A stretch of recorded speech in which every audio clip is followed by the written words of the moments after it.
Hasan dari Basrah dan penyembah api. Hasan mempunyai tetangga yang bernama Simeon, seorang penyembah api. Suatu hari Simeon jatuh sakit dan ajalnya hampir tiba. Sahabat-sahabat meminta agar Hasan sudi mengunjunginya. Akhirnya Hasan pun pergi mendapatkan Simeon yang terbaring di atas tempat tidur dan badannya telah kelam karena api dan asap. Takutlah kepada Allah. Hasan menasehatkan, engkau telah menyia-nyiakan seluruh usiamu di tengah-tengah api dan asap. Ada 3 hal yang telah mencegahku untuk menjadi seorang muslim. Jawab Simeon penyembah api. Yang pertama adalah kenyataan bahwa walaupun kalian membenci keduniawian, tapi siang dan malam kalian mengejar harta kekayaan. Yang kedua, kalian mengatakan bahwa mati adalah suatu kenyataan yang harus dihadapi, namun kalian tidak bersiap-siap untuk menghadapinya. Yang ketiga, kalian mengatakan bahwa wajah Allah akan terlihat, namun hingga saat ini kalian melakukan segala sesuatu yang tidak diridhoinya. Inilah ucapan dari manusia-manusia yang sungguh-sungguh mengetahui. Jawab Hasan, jika orang-orang muslim berbuat seperti yang engkau katakan, apa pulakah yang hendak engkau katakan? Mereka mengakui keesaan Allah sedangkan engkau menyembah api selama 70 tahun, dan aku tak pernah berbuat seperti itu. Jika kita sama-sama terseret ke dalam neraka, api neraka akan membakar dirimu dan diriku. Tetapi jika diizinkan Allah, api tidak akan berani menghanguskan sehelai rambut pun pada tubuhku. Hal ini adalah karena api diciptakan Allah dan segala ciptaannya tunduk kepada perintahnya. Walaupun engkau menyembah api selama 70 tahun, marilah kita bersama-sama menaruh tangan kita ke dalam api agar engkau dapat menyaksikan sendiri betapa api itu sesungguhnya tak berdaya dan betapa Allah itu maha kuasa.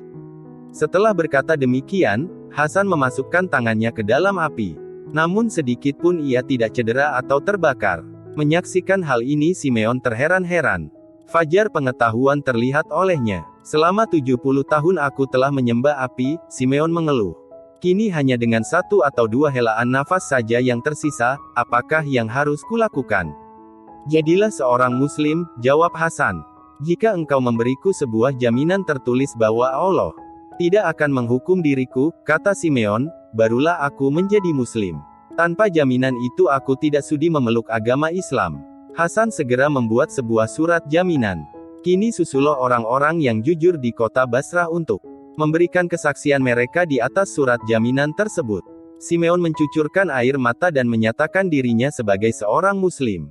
Kepada Hasan ia sampaikan wasiatnya yang terakhir, setelah aku mati, mandikanlah aku dengan tanganmu sendiri, kuburkanlah aku dan selipkan surat jaminan ini di tanganku. Surat ini akan menjadi bukti bahwa aku adalah seorang muslim. Setelah berwasiat demikian ia mengucap 2 kalimat syahadat, dan menghembuskan nafasnya yang terakhir.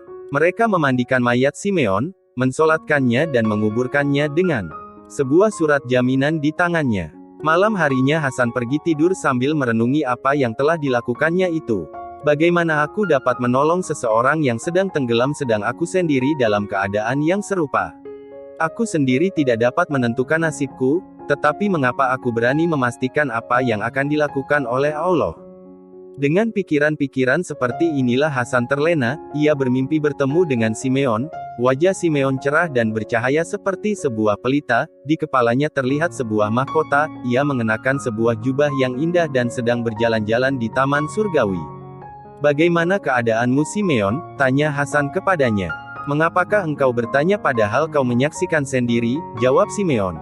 Allah yang maha besar dengan segala kemurahannya telah menghampirkan diriku kepadanya dan telah memperlihatkan wajahnya kepadaku. Karunia yang dilimpahkannya kepadaku melebihi segala kata-kata. Engkau telah memberiku sebuah surat jaminan, terimalah kembali surat jaminan ini karena aku tidak membutuhkannya lagi. Ketika Hasan terbangun ia mendapatkan surat jaminan itu telah berada di tangannya. Ya Allah, Hasan berseru, aku menyadari bahwa segala sesuatu yang engkau lakukan adalah tanpa sebab, kecuali karena kemurahan-Mu semata. Siapakah yang akan tersesat di pintu-Mu? Engkau telah mengizinkan seseorang yang telah menyembah api 70 tahun lamanya untuk menghampirimu, semata-mata karena sebuah ucapan. Betapakah engkau akan menolak seseorang yang telah beriman selama 70 tahun? Kisah ini dikutip dari kitab Tazkiratul Aulia, wallahu a'lam. Jangan lupa subscribe dan ketuk loncengnya agar bisa mengikuti kisah-kisah yang baru diupload. Mudah-mudahan bisa menghidupkan hati yang mati dan menumbuh suburkan semangat untuk ibadah. Amin ya Allah.